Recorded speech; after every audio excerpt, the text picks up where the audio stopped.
Po ba kayo that you're passing the gospel with your friends, classmates, families? Amen. Purihin ang Diyos. Kaya pauwitin natin, pass it on. Nakaupo na lang po kayo. Relax na po.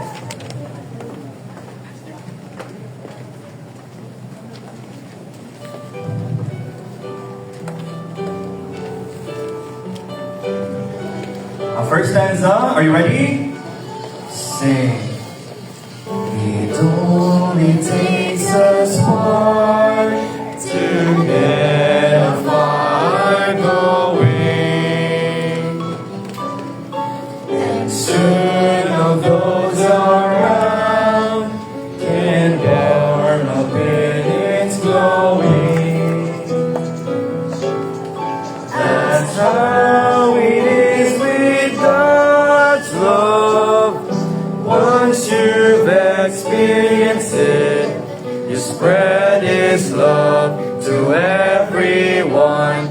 You want to pass it on. Second stanza, ready? Sing. The wondrous time is spring, when all the trees are budding. The birds begin to sing. The flowers start their blooming. That's how it is with God's love.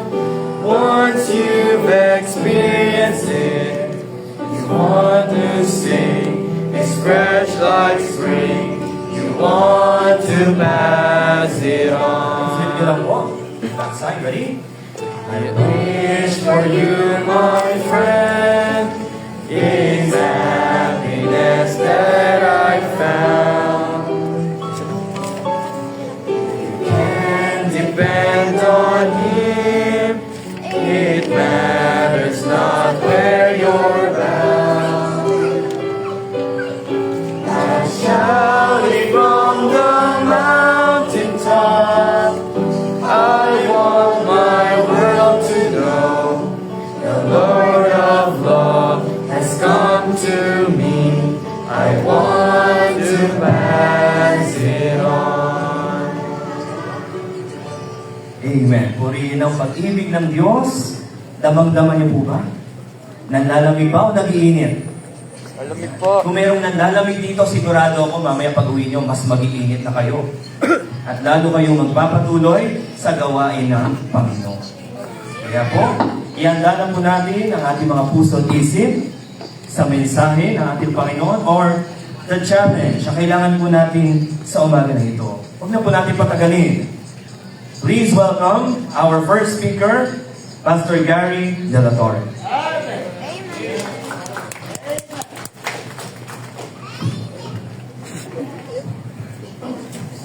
Okay, good morning po.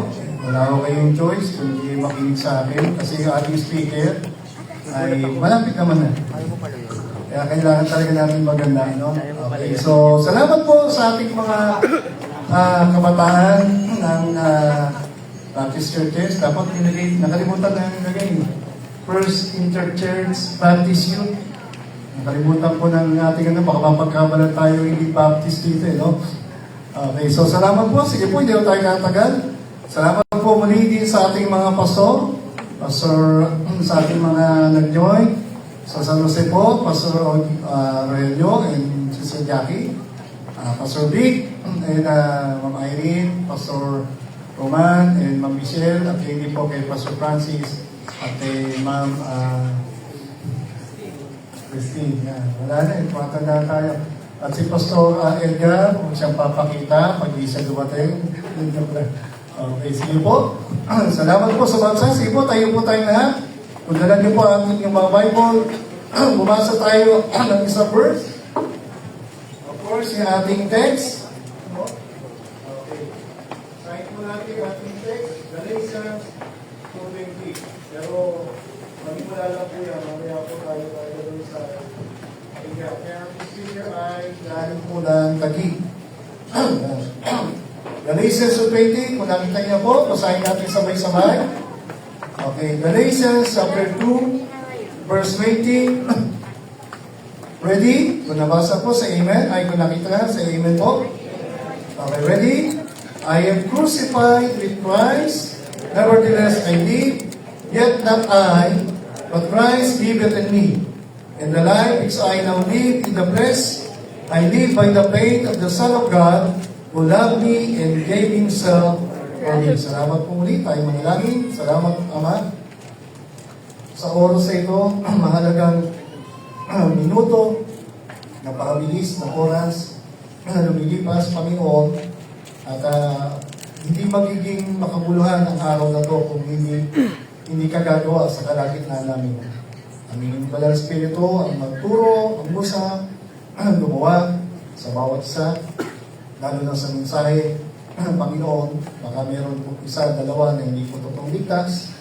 Ikaw na po umabot sa puso ng bawat isa at sa bawat isang tunay na mga anak niyo, Panginoon, na inubos sila ng banal yung dugo at nagtiwala sa inyo bayang kapagkas, lalo pang tumibay, lalo pang lumakas, lalo pang mag-mature at makita niya ang layunin, bakit niyo siya niligtas at bakit pa po kami nandito sa mundo ito. Palayan niyo sa tayo, usapin niyo kami sa umaga to, palayan ingatan niyo po ang aming speaker na malapit na po sa biyahe, ikaw po magpala sa kanya, Panginoon. Ito yung natin pamuli. Salamat sa bawat sa andito mga churches na nag-join, mga kabataan. Salamat po sa holiday nito na pagkakataon kami makapakinig ng maraming salita at makapagtipon kahit sa ilang oras. Ito yung natin pamuli. Salamat sa umaga to sa matamis na panaan pa yung susi. Amen. Salamat po, muna po, baka po na pabasa.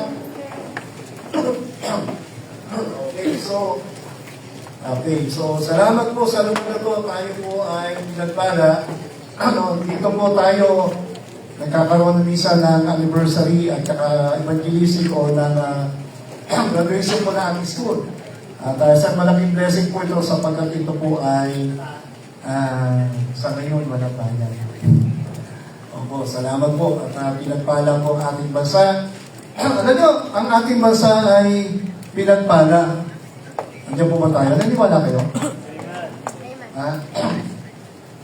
Bakit mapala ng ating bansa? Kagaya ng Amerika. Mas mayaman ang Amerika.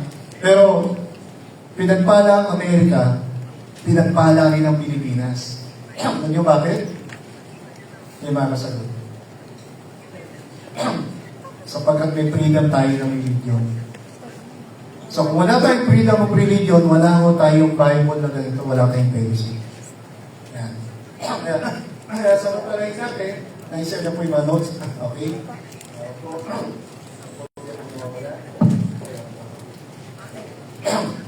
So, sa ating pong paksa ngayon, no, we're talking about finding your ultimate purpose in Christ.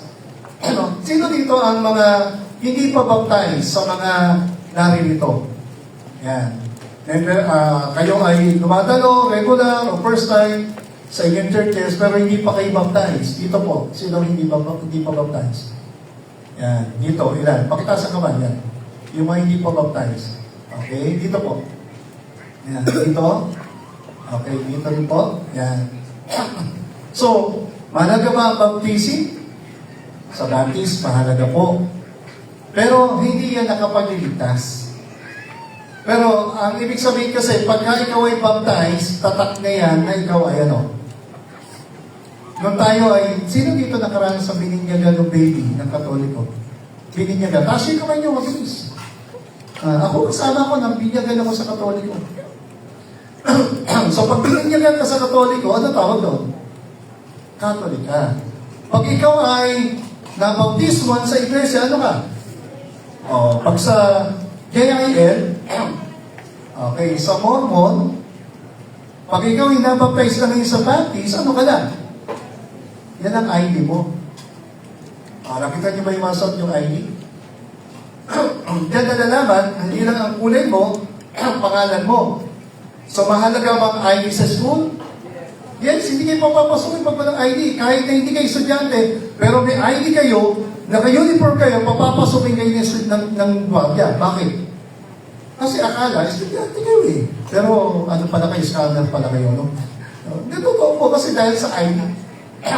So, Makita natin dito, ang bautismo ay mahalaga sapagkat yan ay ID mo bilang isang baptist. Pero pag-usapan natin dito, bilisan ko lang, sapagkat may program tayo, susundin natin yung oras.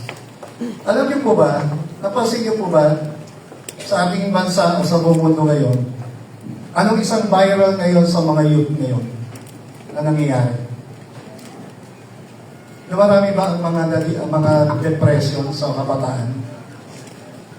Hello? Pwede po kayo mag-amen yan. Dumarami ba ang mga nadidepress na kabataan? At isa, wag naman sana, pero ang tanong, marami rin ba kayo nababalita ang kabataan na nagpapakamatay? Di ba malungkot po yun? Tapos sa pandemya, pero marami pa rin. Last week lang po. Last week lang. Dito po sa poblasyon. Kapitbahay po ng isang member po namin. In fact, close nga yata yung member namin nanay doon sa grade 12. Grade 12. Sabi nga nila, kilala mo namin. Hindi ko na matanda. Hindi ko lang kung naka-attend pa sa church dati. Natagpuan yung grade 12. Nagpapatugtog ng cellphone sa kwarto niya, may sarili kwarto, pero pag, ayun nga, hindi ko na malaman kayo ito, basta salita, pag bukas ng pinto, tumutugtog yung cellphone niya, nakita na kamitin po yung anak, babae yata. Tama ba, babae? Yes po. Grade 12 po siya. Hindi ko na po alam yung dahilan bakit. Meron din dito dati, pandemya din yata, no, binatang ama, nagpakamatay din. No? So, bakit kaya ang mga kabataan ngayon ay nadidepress o nagpapakamatay? Katulad ng kay ano, sino yung ano? Yung viral, sino ngayon? Sa huling nasa nila ano? Sino nga yung anak ng ano?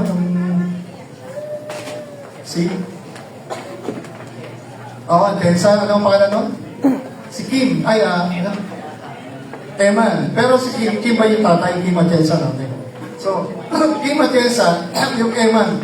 So, ano nangyari kay Eman, di ba? Nabalitaan natin ay nagkaroon ng depression at nagpakamatay. Tapos sabi ni Senator Robin, ewan ko nabasa niyo na viral, kasi kaya raw na maraming nagpapakamatay ngayon at kaya nadidepress ang kabataan kasi weak daw ang kabataan ngayon ng Gen Z. Payag ba kayo nung weak kayo? Hello? Ha? Babalansing natin. Ako noong dati, parang tingin ko nga, parang paniwala ko, oo nga, parang weak ang generation ngayon, Gen Z. Pero pag pinabalansi ko, sa nung time na walang gadget, na walang social media, nung panahon namin, ako inamin ko, talagang dami kong abuse na naranasan, pero sabi ko, emotionally, siguro may nagpapakamatay din noon, nadidepress, pero parang mas marami ngayon. No? So, ang tanong, weak pa talagang generation ngayon? O strong nga ba yung nakaraan na walang mga gadget? O dahil, ang totoo, mas maraming mga dahilan para ma-depress ang kabataan ngayon kaysa noon. Ang nakita ko sa siguro, babalansin natin. Kaya parang ang tingin namin, nung panahon namin na walang gadget, mas strong kami. Pero mabibigat yung problema namin, parang strong ang feelings namin noon, is because wala nang gadget. Pero may mga problem din, may mga pressures din. Pero ang gadget, kumbaga, hindi masyado.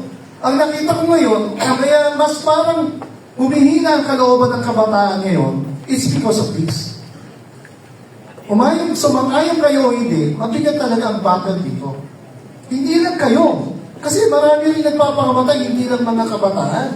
Ay, mga may asawa at matatanda. Opo. So, bakit nangyayari yan? No? Tingnan niyo po yung sa lotion. Sinimplihan na lang natin natin yan. Sabi ka,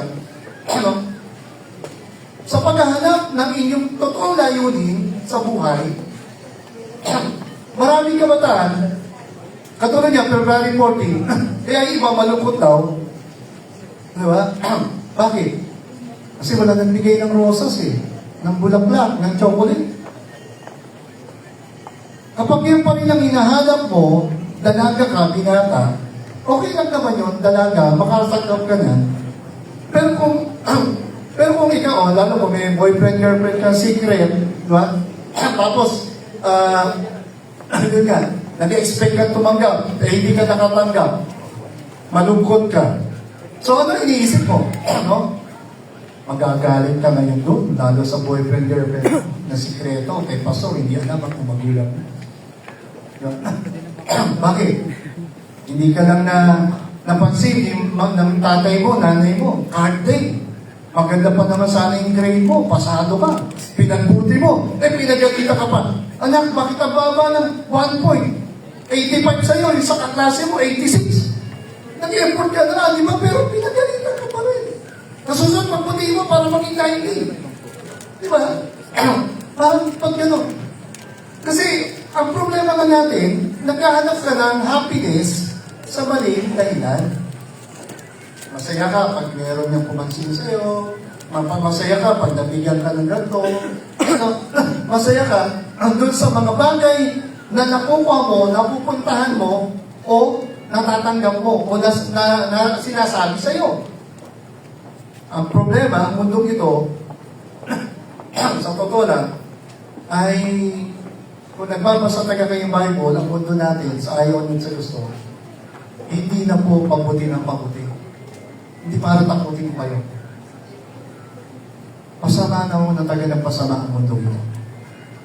Hindi para maging negative ako. Ang mundong ito ay nagiging malupit na po. Mapalad lang tayo. Ang bansang Pilipinas, malaya sa Bible. Malaya. Sa North Korea, meron doon isang pamilya, bawal ang Bible, bawal ang Bible study, talaga kasing bawal, pero tama ka, nakapasok yung Bible doon sa isang bahay. Ibawal. Ako, hinuli mo ang pamilya. Nagbayan po yan, totoong balita yan. Ang malukot, dahil bawal nga ang Bible, kulong ang buong pamilya, may 2 taon na anak, kung napansin, hindi sila nakabalitan. Taas kayo kamay, sila nakabalitan, wala? Nabalitaan niyo ba yun? May 2 taon na anak. Buong pamilya, pati 2 taon na bata, nakulong. Hello? Andiyan pa ba tayo? Gusto niyo ba ng ganong karanasan? Oh, masaya tayo na, Lord, salamat ang Pilipinas at hindi bawal ang Bible. Ha? Naalala niyo, ang commercial ng Nescafe, para kanino ka bumabangon? May kausap pa ako. Pagkitaas kayo kamay, nakaalala ng commercial na, para kanino ka bumabangon? Taas ang kamay. Yan, salamat, may nakaka-relate naman pala. Sino ba? May commercial ng Nescafe, para kanino ka bumabangon? Wala? Dito, wala? Nakapanood, wala? Dito, magkanan. Ang anong purpose ng Nescafe niyo? Although commercial yun tungkol sa kape, yan, nangihinaan ng kape yung mga pasas. Opo, kape. Sis, mga asters, makakala kayo. So, para kanino ka bumabangon? Anong mensahe ng commercial yan? Ano ba? Yung teacher, babangon para sa kanyang pagtuturo, estudyante. Yung estudyante, babangon para sa pag-aaral. Yung baby, magigising para dumede, magpaalaga, magpabuhat. Yung nanay, babangon para sa paglalaba, pagluluto, di ba? Mag-anak. Yung tatay, babangon sa yung security guard sa pagpapantay. Yung police para sa pagmumuli, di ba? At marami pa din. Sa madaling salita, ano ang dahilan ng pagbangon na yun? Para sa kanyang tungkulin, para sa kanyang mahal sa buhay, yung tatay sa pagtatrabaho, para sa kanyang pamilya, yung nanay sa kanyang magawaing bahay, yung teacher sa pagtuturo, yung estudyante pag-aaral para sa future niya, yung baby para magbigay ng kagalakan sa kanyang pamilya, sa kanyang magulang. That is a good purpose of life. Tanong kayo, magbangon niyo ba kayo ng umaga? Ano ang purpose nyo?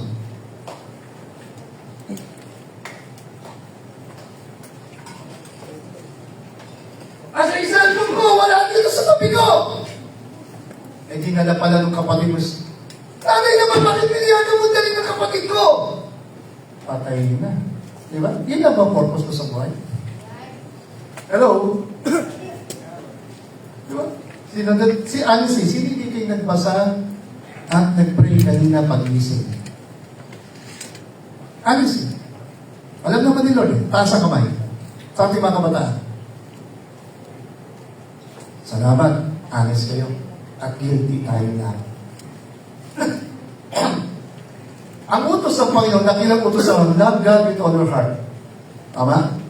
Number 1. Number 2 is, love your neighbor as yourself. Second lang yun. So yung, para kanino ka bumabangon, that is second purpose of your life. Pangalawa lang yun. Pero the greatest purpose of your life is, hindi para ka kanino bumabangon. Pangalawa lang yun, na dahilan. Hindi sa cellphone, hindi sa trabaho mo, pangalawa lang yan. Ha?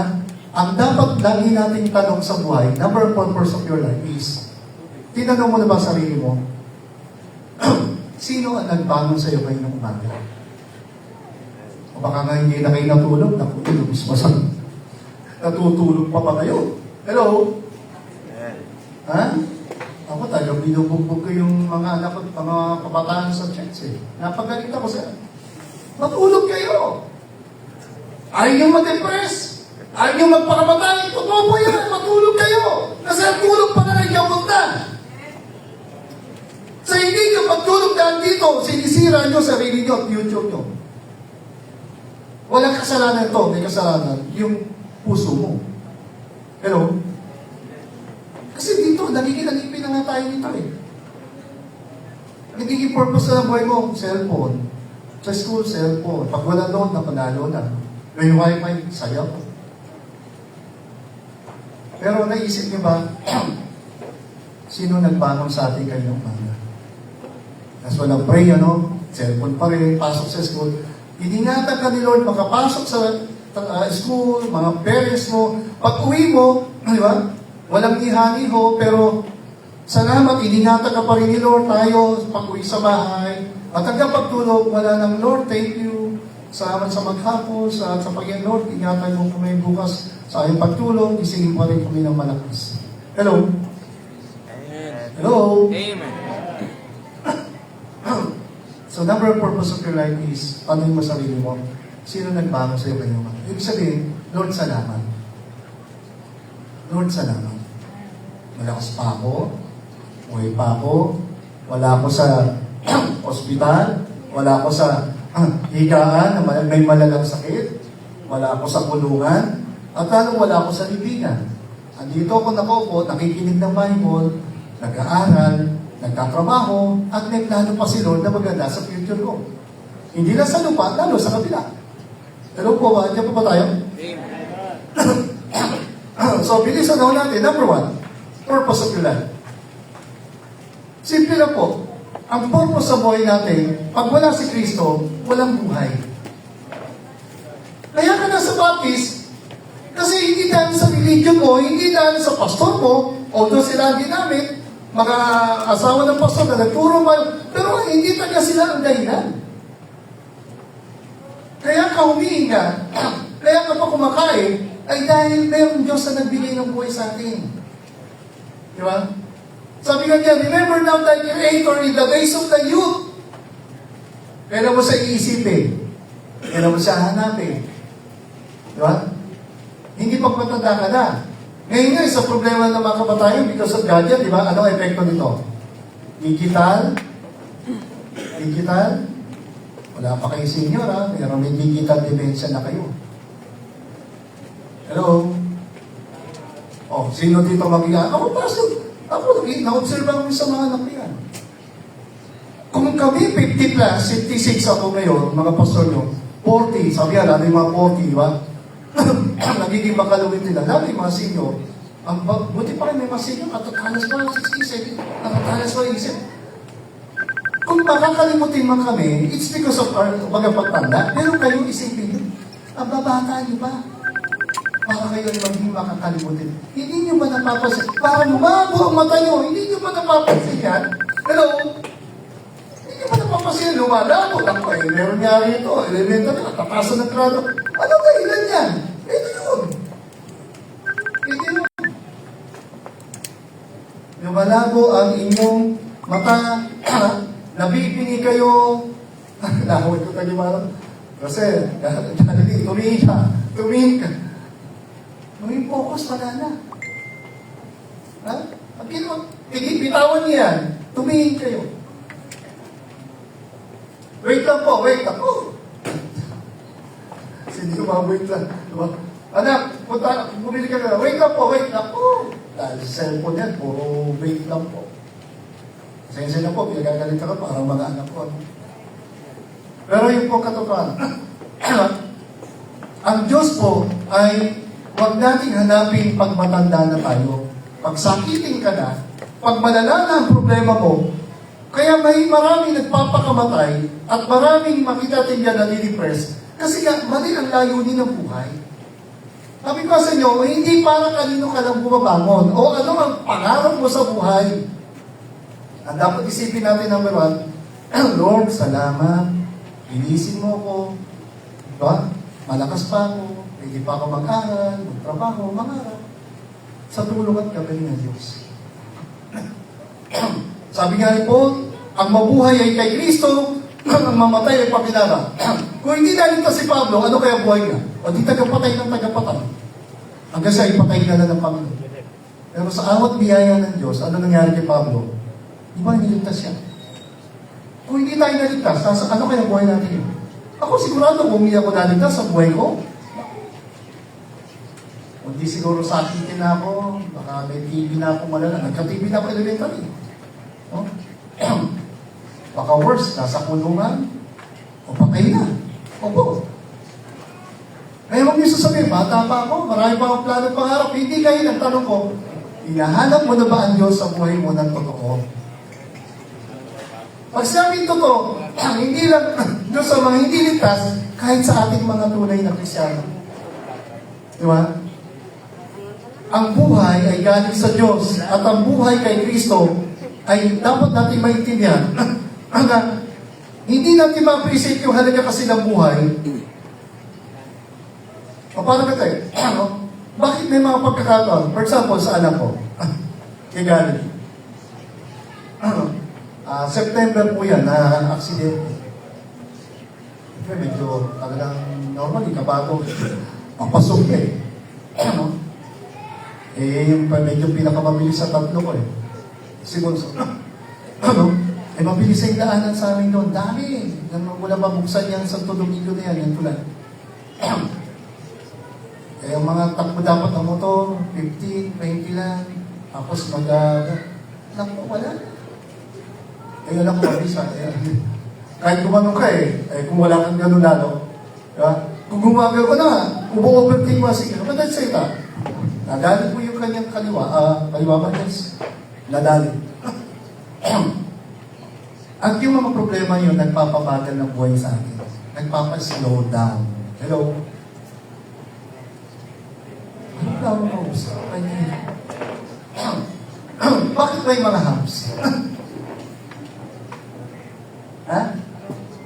Bakit may mga zebra line? Zebra line ba tawag? Yung pedestrian lane.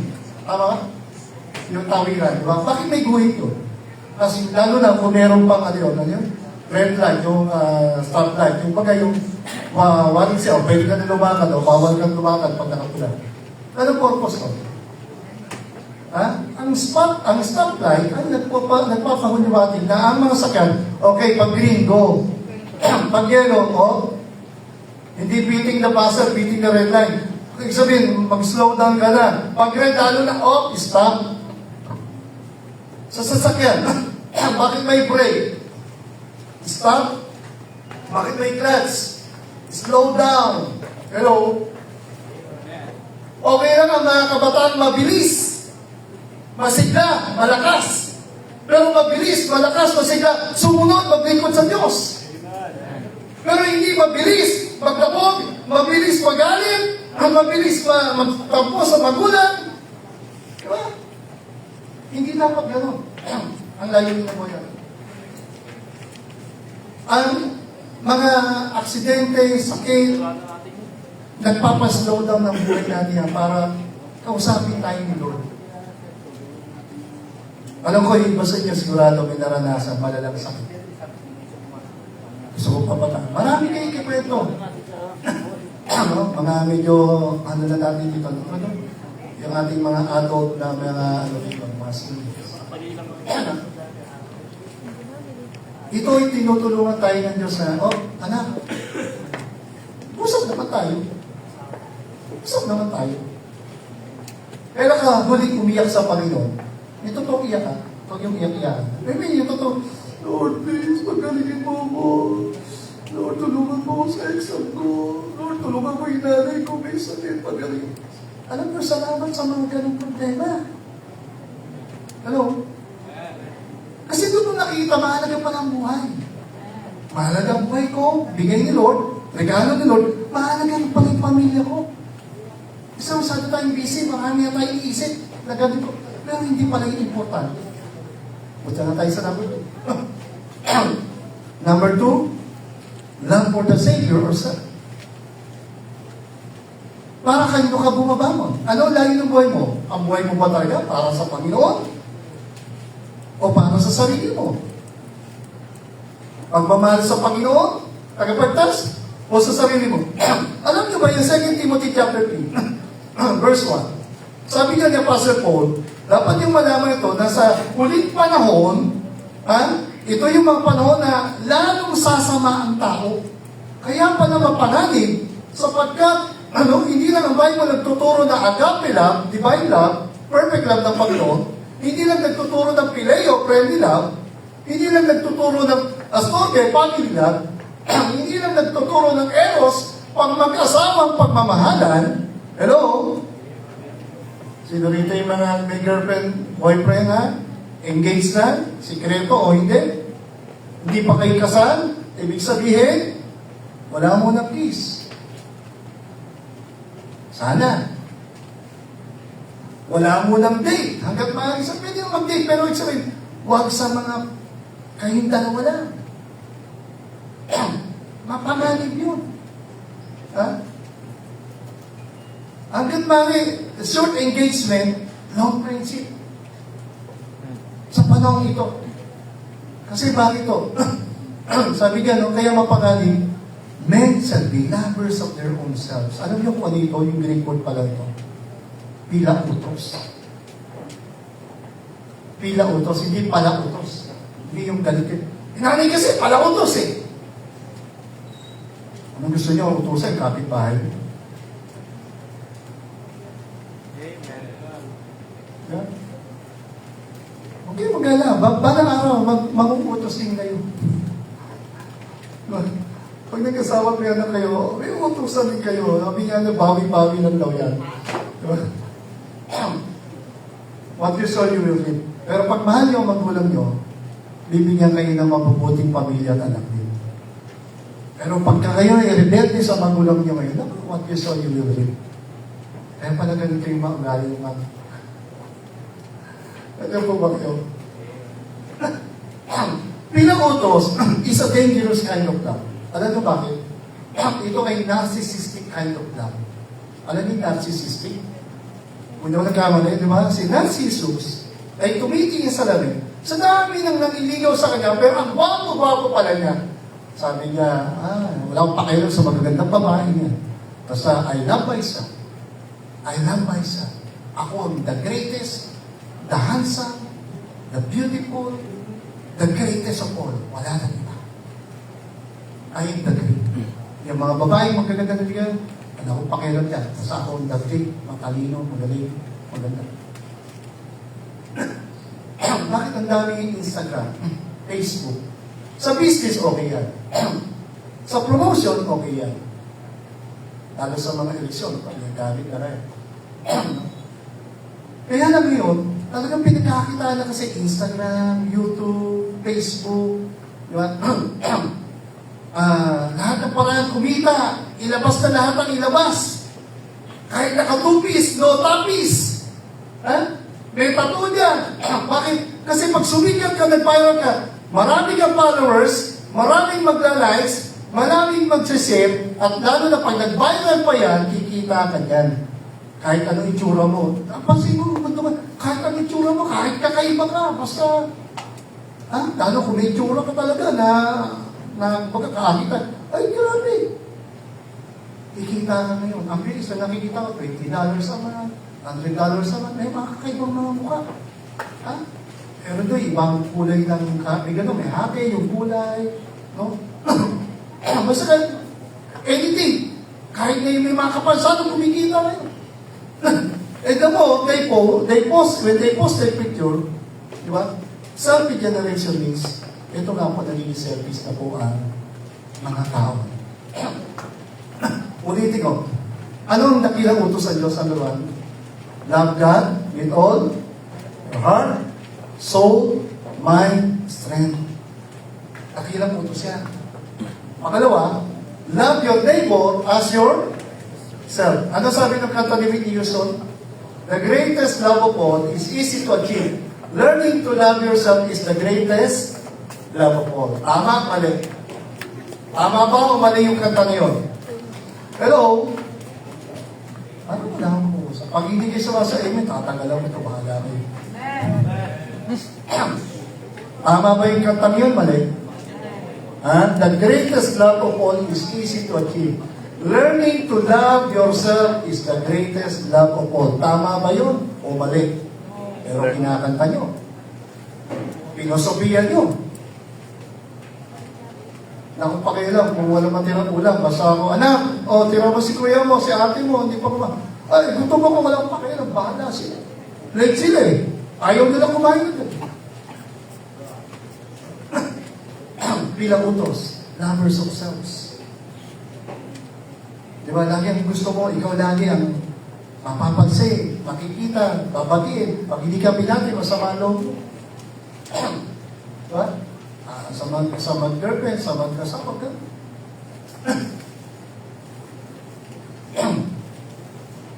Bilang utos, is a dangerous kind of love. The second greatest commandment, love, mahalin mo ang kapwa mo, gaya ng pagmamahal mo sa sarili mo. Ang Diyos ba ay ayaw ba niyang mahalin ang sarili natin? Ayaw ba o pwede? Ulitin ko, sagutin yun. Pwede ba natin mahalin ang sarili natin o hindi? Pwede hindi. Pag hindi mo minahal ang sarili mo, sige, huwag ka matulog. Mag-cellphone ka lang mag-cellphone. Di ba alam mo pwede? Wala pagmamahal sa sarili. Kahit na sabi mo, pastor, dami namin. Hindi, ganyan ang issue eh. Lagi ko sabi sa mga anak ko sa mga bata, mahalagang pag-aaral, anak, tama, pressure ka dyan, tama. Pero ano sa isay, ang sipag mo mag-aaral, magtrabaho, napabayaan mo naman ang tulog mo, ang kalusugan mo, pag bumagsak ang kalusugan mo, bagsak din ang future mo. Kaya mga pakialam sa mga teacher, sabihin na, kung hindi ka bumasa, kahit bumagsak kayo, kahit ang grade nyo ganito, hindi ko sabi, hindi na magsira pa. Pero ang point dito, mas mahalaga ang kalusugan kaysa sa pressures ng mga pag-aaral. Hello? Kasi kakaiba yung paragay na pag-aaral talaga ninyo eh. Grabe eh. Or gadget. Anak, matulog ka na. Marami sabi, daddy, matulog ka na.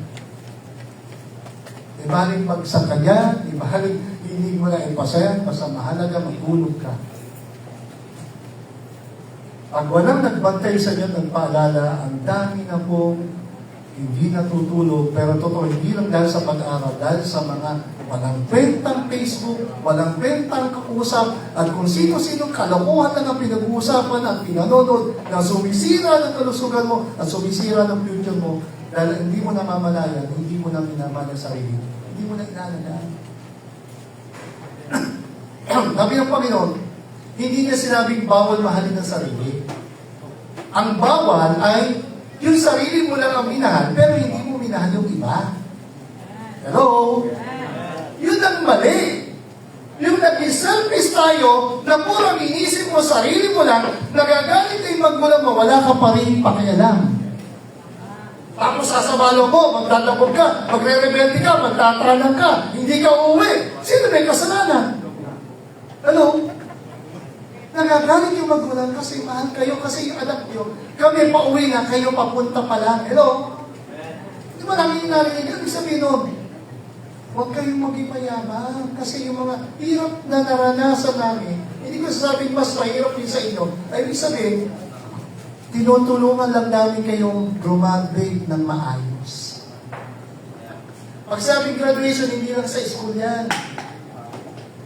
Pag nawala na kami, iba na yung challenge nung wala. Kaya parang ito, what are the advantages and disadvantages nang may magulang sa tabi at walang magulang sa tabi? Parehas may advantage, disadvantage yan. Sa akin, lumaki ako yung walang perso, ang advantage, ay maaga ako natuto. Pero siyempre, iba pa rin, kaya may magulang mo, katabi mo, di ba? May nag-train sa akin lolo mo, pero, yung pamangkin ko, namatay na maaga yung nanay.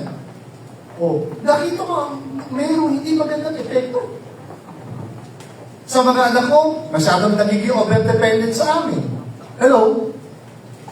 Hello? Di ba? May asawa na. Nay! Pag naman mo katabi, Nay! Pag-project, may asawa na yan, ha? Hello? Grabe, no? Kahiya na, pasensya na. Pero totoo lang, ito nangyari. Minsan, diba sabi ko mga ladies, mga yung monthly period yun, mga underwear nyo naman, laban nyo na, huwag nyo na ipalabas sa nanay nyo. Hello? Pasensya na po ha, pero totoo lang po, dapat matutukin ka. Basic things of life yan. Hello? Romantic kayo yan. Hindi yung, grabe, yung magulang nyo, di ba? Ugod-ugod na ka. Tapos papagalitan nyo, papagini na pagtahid na kayo. Pero mga magulang, gagawin at gagawin nila at tungkulin nila. Pagluluto kayo, paglalaba kayo, diba? Pagagalitan kayo, kasama yun. Pero huwag kayo magtatampo. Hello? Hello?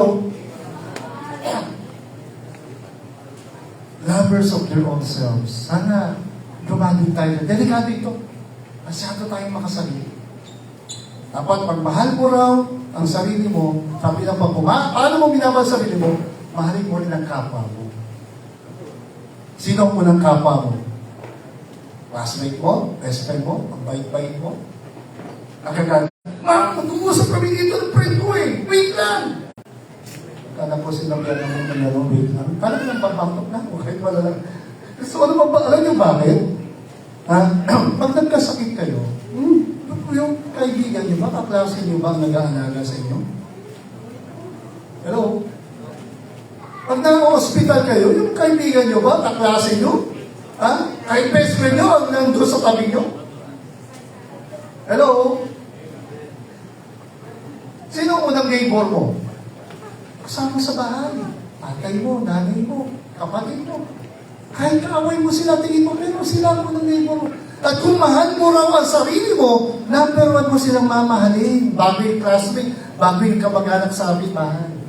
Sila ang unang neighbor mo. Pangalawa yung sa Diyos. Hello? Wala, hindi mag-hello. Hello?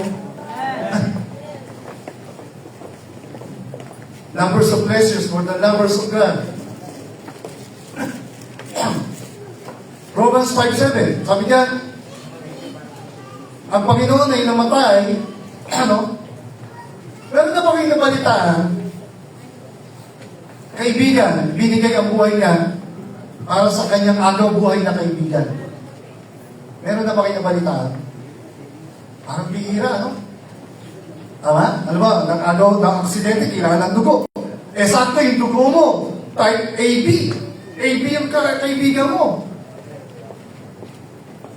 Pag matalang, diyan magkakasubukan ito mga kaibigan. No? Sa hirap ang ginawa, i-share mo yung dugo mo dahil kasi akaw mo eh. Pero bibihira yung gumagawa niya.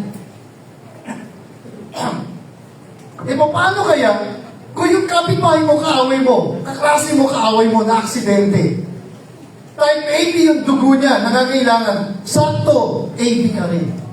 Kaya mo kayang ibigay ang dugo mo sa kaaway mo? Mortal na kaaway. Talaga kasi binuli ka, kung ano mapigagawa siya masama. Diba? Hello? Ay, pambira, kung yung kaibigan mo, binigay mo yung dugo mo, yung buhay mo, itinulong mo, That's good, no? Normal yun, mahirap yun, pero normal pa yun. Pero yung ibigay mo yung buhay mo sa kaaway mo, ay ibang klase. Di ba sabi ni Lord, love your enemies. Tama? Tama? Another level kind of love. Love God with all your heart, love your neighbors yourself, love your enemies. Tapos sa church, sabi niya, di ba? Mahalin niyo ang bawat sa gaya ng pagmamahal ko sa inyo. Another kind of level of love. Pero yung lovers of self, bawal yan. So sabi dito, ng Panginoon, kung binibigay mo yung buhay mo para sa kaibigan mo, pero ang Diyos, hindi lang niya binigay ang buhay niya sa kaibigan niya, binigay niya ang buhay niya para sa mga taong pasaway na katulad natin at rebelde sa batas niya.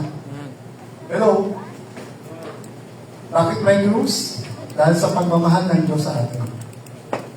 Yan ang purpose ng buhay talaga natin. Tayo ay patungo sa impyerno, tayo ay makasalanan, pero salamat. Binuksan ang pintuan ng langit. Dahil yung taga-langit, yung Ama ay pinadala yung anak, yung dakilang Diyos anak, ay nagkatuwang tao, upang tayong mga tao ay maging anak ng Diyos at makapasok sa langit. Sabi yan, pag-ibig ng Diyos ay pinagutos sa atin, binigay niya ang kanyang anak bilang tagapagtas. Namatay siya para sa ating kasama. Sabi sa 9, verse 9, tayo pinatawad sa kanyang dugo, tayo maliligtas sa puot sa pamamagitan ni Jesus. Tayo na mga kaaway, inaaway natin Diyos, iusun niya ang batas niya, natin ang batas niya, pinagkasundo tayo ng Diyos sa pamamagitan ng kanyang kamatayan kanya na. Pinagkasundo. Diba? Maliligtas tayo sa buhay naman ng dugo niya. Number 3. Kalayaan. Dahil kay Kristo. Water peace. Kalayaan dahil kay Kristo. Ulitin nyo. Alam nyo, maraming bansang bawal ang Bible. Mga Islamic nation, komunistang bansa, China, North Korea. Ha? Sa atin, hindi bawal ang Bible, hindi bawal magbigay ng mabasay, hindi bawal mag-post ng mga verse sa Facebook. Hindi bawal magkwento ng Bible, kahit nasa bus ka, katabi mo. Street preaching, maraming gumagawa niya sa atin sa Baptist. Pero sa ibang bansa, bawal. Katulad ko, hindi bawal ko. Pero alam niya, totoong kalayaan, sabi niya pa, kahit ang bansa natin hindi bawal ang Bible, marami pa rin alipin ng maling paniniwala. Nakita niyo yung nangyari yung January. Hello? Anong ginagawa ng January sa atin, sa Manila? Di ba? Yung cruise na itim. Hello? Andiyan po ba tayo? Baka iba sa inyo, inano pa nga doon, yung mga magulang, yung pinadata. O yung dito, ano yung dito sa Santo Domingo? Ano tawag? Ha? O yun, makaiba dyan eh.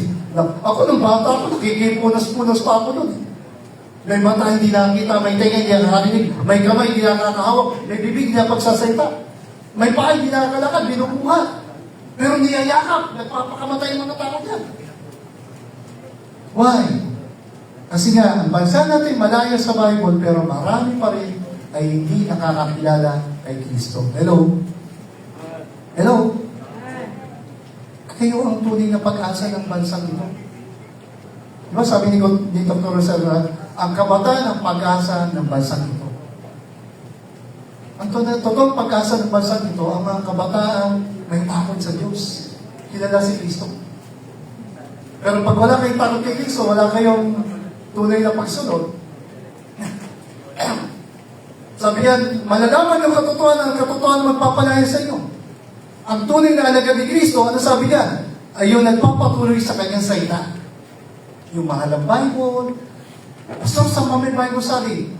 May Sunday school ka, maaga ka pa. Nagmamadali ka umatin. At mas masarap, graduate ka sa pakikinig. Hindi lang ikaw nakikinig na, ikaw na yung Sunday school teacher. Wow. Hello? Sino ba Sunday school teacher dito? May good news class. Pakita sa kamay. Diba? O kahit assistant ka, kanina ka. Basta alam, ikaw yung nagdadala ng bisita, tumutulong sa bisita. Part ka ng team ng Sunday school, ng paglilikod sa... Napakasarap doon. Hindi na ikaw yung attender. Ikaw na yung nag-aalaga, nagpe-pray. Lord, dagdagan mo yung mga silang bakante na yan. Kasi alam mo din totoo eh. Alagad ka ng Panginoon eh. Tagasunod ka na ni Kristo. Pinalaya ka na sa kasalanan, hindi ka na alipin ng kasalanan. Hindi ka na alipin ng mga bagay yung mali sa mundo. Ano ang resulta niya? Pag alam mo na yun ang buhay mo, para kayo kabuwa mo, ang makita dyan, alam mo ang dahilan ba't ka humihina, alam mo ang focus ng pagmamahal mo, hindi sarili mo, ang Panginoon at ang iba, mamahalin mo iba, kasi mahal mo sarili mo, mamahalin mo rin iba, may kalayaan ka na kay Kristo, maglilingkod ka, hindi bawal magturo ng Bible, sesira mo yung klase mo, i-invite mo pag Sunday. Yan ang totoong ligtas.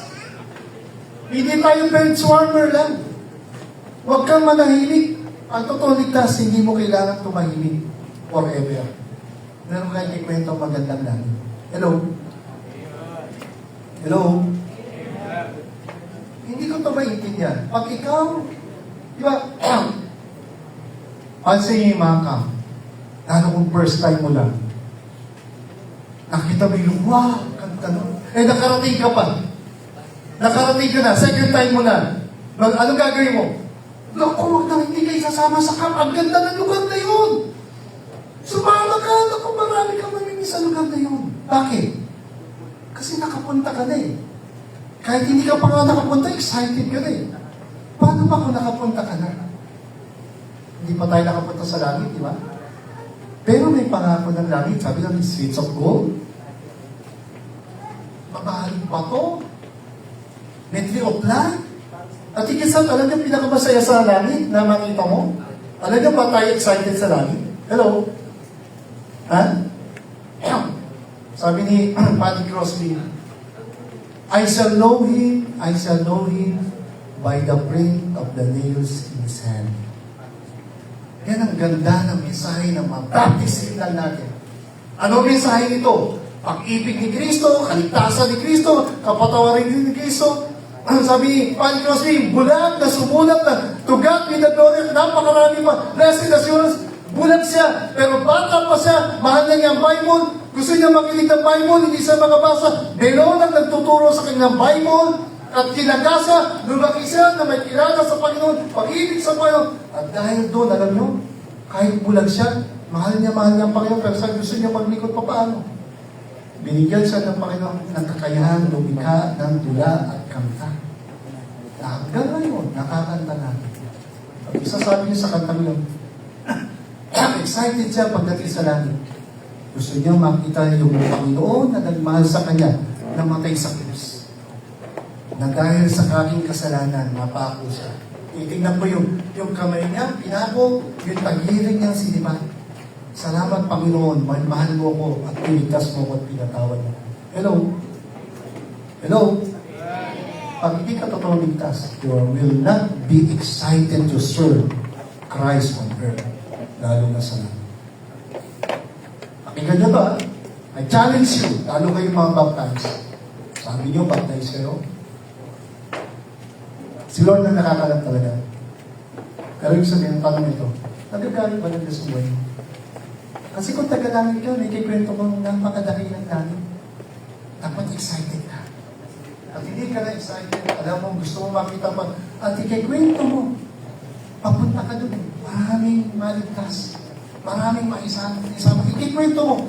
Binahala ko ng Panginoon, binigyan ako ng buhay na pa, ng kalayaan na pa, at ang resulta niyan, galing sa 20. Sabi ni Paul, magiging loyal ka sa Panginoon. Magiging loyal ka sa church mo. Magiging loyal ka sa kalooban ng Panginoon. Na maglilingkod ka hanggang sa huling hininga ng buhay. Ano sabi niya, Pastor Paul? Ako ay napako kasama ni Kristo. Hindi naman siya napako, si Kristo. Pero ano niya, ibig sabihin nun? Yung totoo ligtas, na-appreciate ko, Lord, salamat. Lord, salamat. Lord, salamat. Hello?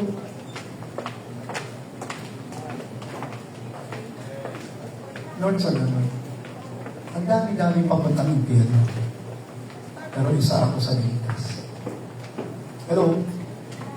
Isa ako sa ligtas. Pag ligtas ka, may kikwento ka. Pag hindi ka ligtas, wala kang kikwento. Hindi ka excited sa lahat. Hindi ka excited magsimba. Hindi ka excited mag-usapay. Hindi ka excited mag-pray. Wala kang pakialam sa mga kalwa. You will live pinautos. Lovers of yourselves. more than lovers of God. Walang mahalaga sa iyo pag Sunday, kundi ang sarili mo at tinatamad ka, wala kang excitement magsimba. Excited ka lang dito. Pasagin mo na lang ito kung hindi ka nagagamit ng Diyos. Hello? Oh, no. Yung ano ko, binasag niya, yung cellphone niya. Why? Dahil may plano ang Diyos sa kanya eh. May ginawa ang Diyos sa buhay niya. I-check niyo yung sarili niyo kung totoong safe kayo. Pangalawa kung safe kayo, gano'n niyo kamahalapan. Sabi ni Paul, ako'y napanaw kasama ni Kristo. Hindi na ako nabubuhay. Yung Kristong namatay sa krus. Uminahan niya ako, ay natutunan ko rin siya mani. Hindi na ako nabubuhay sa sarili ko. Mahal ko ang Panginoon at gagawin ko yung gusto niya kahit na yun. Yan ang totoong ligtas. Yan ang totoong may laging para kayo makabumaman. Hello? Para kayo makabumaman. Sa boyfriend mo, girlfriend mo, sa kung sa mga Facebook chat na inuubos ng oras, sayang. Number one, si Lord. Sana lumago tayo, tumibay pa tayo, para ang bansang ito, dumami ang mga baptist, ng kabataan, kayo ito kung pag-asa ng mundo ito, ng bansang ito. Maraming magmisyon sa foreign mission, maraming magmisyon sa ating bansa. 110 million, huwag mo sabihin, malaya tayo, maraming pa yung Pilipinong bulat papunta ng impyerno. Pero sana pag-aaral ka. Ano susi yan? Loyalty class. Lord, salamat sa ita mo. Ikaw na po magpala sa puso ng mga sa. Salamat po sa umaga ko. Pagpalain niyo pa ang aming last message. Salamat po sa pag-iigit niyo sa mga nakarating na paso, mga kabataan. Palain niyo mga kabataan ito. Nasaktan man ang aming kanyang mga puso. Pero alam ko po, ikaw na po gumawa ng hamon sa puso ng basa.